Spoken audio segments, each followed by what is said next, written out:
There ain't no reconciliation. There ain't no fixing Peasty and Gucci Mane issues. Push you once off the label, like again by force, by coercion, or Gucci Mane could just do it an easy way. But Gucci is thinking he could reconcile. Pushy is at a point where he can't reconcile, according to Hernan Go. Pooh Shiesty is in danger after Gucci Mane sent his top shooters to go get his stolen back in blood. What started as a homecoming celebration turned into one of the messiest fallouts in hip-hop, and now Gucci Mane wants his respect back by any means necessary. Let's break down how this whole situation went left and why the streets are saying this ain't the same Gucci Mane we used to know. Pooh Shiesty is a rapper from Memphis, Tennessee, best known for blowing up with Back in Blood, featuring Lil Durk. Born Lantrell Donald Williams Jr., this young player came up in the trenches of Memphis, where you either get money or get God. Growing up in South Memphis, Pooh Shiesty had to navigate an environment where loyalty meant everything and disrespect could cost you your life. His family had deep connections to the streets, and Pooh Shiesty learned early that respect ain't given. It's earned. When he was coming up, Memphis was going through it heavy with different sets beefing, and young shorties trying to make a name for themselves. Pooshi's cousin, Big Scar, was also in the mix, and they was tight like brothers, always looking out for each other in them dangerous streets. The Memphis scene was different from other cities. It was raw, unfiltered, and deadly serious. Pushy absorbed all that energy and channeled it into his music, but he never forgot where he came from or the code he was raised on. This young gangster understood that in Memphis, your word is your bond, and breaking that bond could have deadly consequences. Meanwhile, Gucci Mane had built his empire from Atlanta, establishing 1017 as one of the most respected labels in the South. He had a reputation for finding raw talent and turning them into superstars. But he also had a reputation for being ruthless when crossed. When Pooh Shiesty was making his come up, tragedy struck his family hard. His cousin Big Scar, who was also signed to Gucci Mane's 1017 label, passed away unexpectedly. This wasn't just any loss. Big Scar was family. And in Memphis, family is everything. The way Pooh Shiesty saw it. When family dies, you're supposed to show up and show out for the funeral. But here's where things got messy as hell. According to Big Scar's family, when they reached out to Gucci Mane about helping with funeral expenses, the response wasn't what they expected. They claimed Gucci Mane only sent $10,000 for flowers and said he couldn't pay for the funeral because his wife's birthday was coming up. For a millionaire rapper, that felt like a slap in the face of the family. Big Scar's people went on social media and aired Gucci Mane out completely, saying he blocked their calls when they asked for help. They was heated talking about how Gucci Mane ain't real and how Big Scar deserved better treatment. His family was saying stuff like 10,000 ain't nothing for flowers. My brother was worth way more than that. This whole situation left a bad taste in Pooh Shiesty's mouth because that was his blood, and he felt like Gucci Mane disrespected his family when they needed him most. In Memphis culture, when someone in your family passes, the whole community is supposed to come together and support. For Gucci Mane to act like he couldn't afford a proper funeral for one of his own artists was seen as straight disrespectful.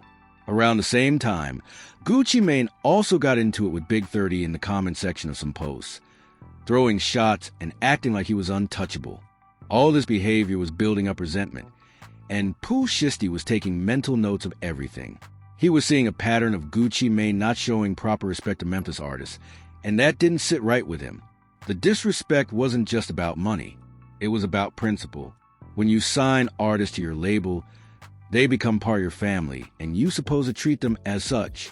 Pushy felt like Gucci Mane was treating Memphis artists like they was expendable, and that type of energy was going to come back to bite him. Despite all the drama surrounding Big Scar's funeral when Pooh Shiesty came home from his legal troubles, Gucci Mane was one of the first people to publicly show him love. On the surface, it looked like everything was cool between them. Gucci Mane posted about Pooh Shiesty's return, and fans thought they was about to get some fire collaborations from the 1017 camp. But behind the scenes, Pooh Shiesty wasn't rocking with Gucci Mane like he used to.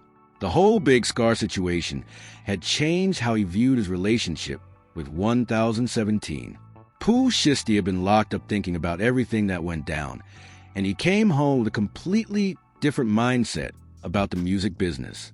See, While Pooh Shiesty was away, he had time to really think about his position in the game. He realized he was already a millionaire with his own bread, his own connections, and his own fan base that would follow him anywhere. The question became, what could Gucci Mane really do for him that he couldn't do for himself? At this point, Pooh Shiesty started looking at the business side of things differently. He was thinking about taking his whole percentage instead of splitting it with a label that he felt didn't respect him or his family. He had proven he could make hits. He had the streets behind him heavy. And he didn't need nobody holding his hand no more. When Gucci Mane reached out about Rez signing or working together on new projects, Pooh Shiesty wasn't immediately jumping at the opportunity like before. He was moving different, more calculated, and Gucci Mane could sense the shift in energy immediately. The streets was also talking, saying that Pooh Shiesty had outgrown 1017 and didn't need them no more.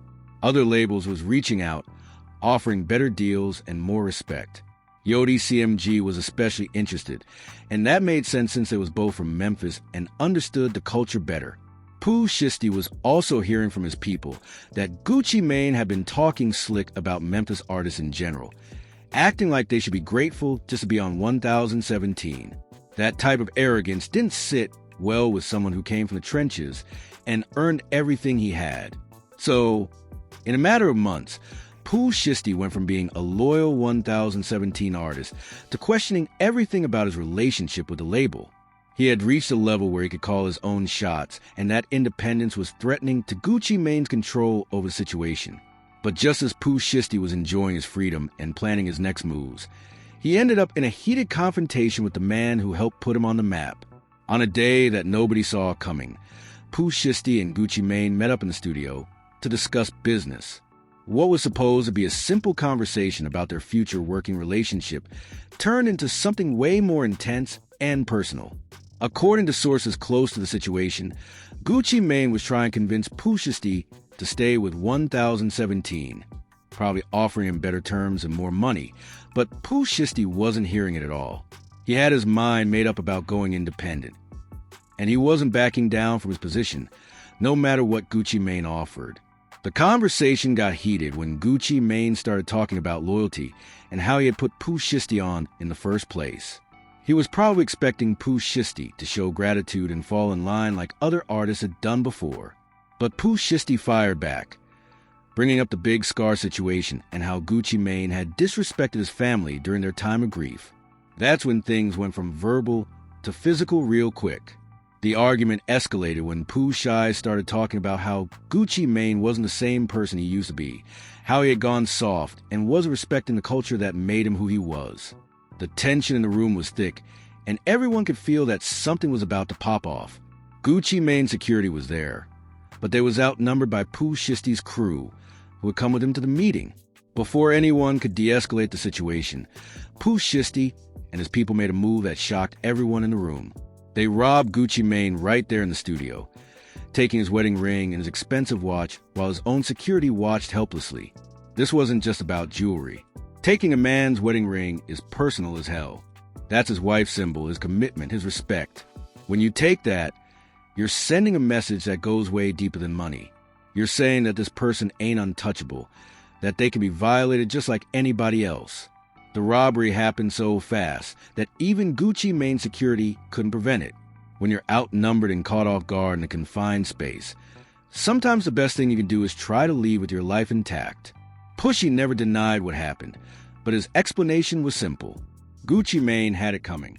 From Pooh Shiesty's perspective, Gucci Mane had disrespected his family first with the Big Scar situation, and this was just evening the score in the only language that Gucci Mane would understand. Not only was Gucci Mane dealing with being robbed by his own artist, but he was also facing the embarrassment of having it happen in front of witnesses who would definitely talk about it. The streets started talking immediately, and the story spread like wildfire through social media and the hip-hop community. Unfortunately for Gucci Mane, this incident exposed something that had been building for a while. Fans started saying this wasn't the same Gucci Mane they remember from the old days. The old Gucci Mane would have handled the situation completely different. He would have slid on Pooh Shiesty immediately, no questions asked, no hesitation. But this new Gucci Mane, the married, reformed, business-minded version, seemed to be moving different. Instead of retaliating right away like the old days, he was calculating his next move, which made some people question if he'd gone soft or lost his edge. The streets was talking heavy about how the old Gucci Mane would have never let this slide. They were saying that the old Gucci Mane would have had shooters at Pooh Shiesty's door that same night, ready to handle business the traditional way. But according to sources close to the situation, Gucci Mane was planning something different. Word started spreading through social media that he had already put the word out to his top shooters to handle the situation, but he wanted it done right and clean. Just after the incident, people close to Gucci Mane's camp were saying he was more angry about the disrespect than the actual items that were taken. Having someone rob you in your own studio, in front of your own people, was the ultimate violation of respect. The wedding ring situation was especially personal because that involved his wife, and bringing family into street business was crossing a line that couldn't be uncrossed. Gucci Mane was reportedly telling people that Pooh Shiesty had made this personal, and now it had to be handled as such. Social media was going crazy with the story, with some people supporting Pooh for standing up for his family, while others were saying he made a huge mistake by robbing someone with Gucci Mane's connections and resources. Gucci Mane's response to being robbed was a huge test of his reputation in the streets. Even though he had evolved as a person and businessman over the years, the streets still expected him to handle disrespect the old-fashioned way. The loss of his wedding ring and watch wasn't just about material possessions. It was about respect, reputation, and maintaining his position in the game. If he let this slide without any consequences, it would send a message that Gucci Mane could be touched. And that's not a precedent any street legend wants to set. What made the situation even more complex was that Pooh Shiesty had legitimate grievances against Gucci Mane. The way Gucci Mane handled Big Scar's funeral had genuinely hurt Pooh Shiesty's family. And from their perspective, this was payback for that disrespect. But in the streets, there's a code about how you handle business disputes. You don't rob your former boss in his own studio and expect there to be no consequences.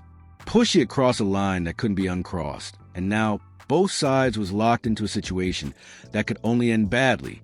The real tragedy is that this whole situation could have been avoided if communication had been better from the beginning.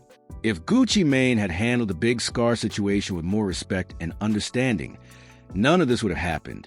Unfortunately, fans will probably never know exactly how the situation will be resolved. It could be handled through legal channels, street justice, or maybe even a sit-down where both sides can work things out. But one thing is certain, this beef has changed the relationship between these two Memphis legends forever.